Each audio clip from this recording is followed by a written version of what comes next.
धरून तो जेजूशी एकटवले आनी आपणें जें केलेलें आनी शिकयलेलें तितलेंय तांणी ताका कळीत केलें.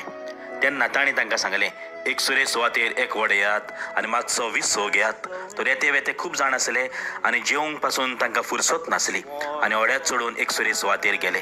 ते वेतात ते पळोवन सभा जाणांनी खंय ते पारकिले आनी पांय वाटेन सगळ्या नगरांनी थावन थंय वेगीं वेगीं गेले आनी तांचे आदीं पावले. आनी ओड्यांतलो भायर सोदतना पुस्कोळ लोकांचो जमो जेजून तेकलो आनी गवळी नासलेल्या शेळया पोरी आसले देखून तांकां चुरचुरलो आनी तांकां सोबार वस्तू शिकोवंक लागलो. बाबा भयणांनो, आमी जायतो वावर कोत्ता. आमी म्हणटा तो जेजूचो वावर, जावं समाजांत जावं इगोजेंत आनी हांगा थंय. पूण भाव भयणांनो, जोरी तर हांव जेजू सांगता विसो घेना, जोरी तर हांव जेजू सांगता बसोना, हांव ताका आयकना, नाल्यार सगलो वावर म्हजो वावर जाता आनी तो जायते फावट मागीर निर्फळ जाता. हांव जायते फावट निराश जाता त्या वावरान. म्हणटच बाब भयणांनो, हांव कोत्ता तो वावर जेजूचो वावर तर जातलो जाल्यार हांवें जेजू सांगता बसूंक जाय, ताचे सांगता विसो घेवंक जाय, तो सांगता तें आयकूंक जाय. तो सांगता तें आयकुया, ताचो वावर आमी फुडें व्हरुया.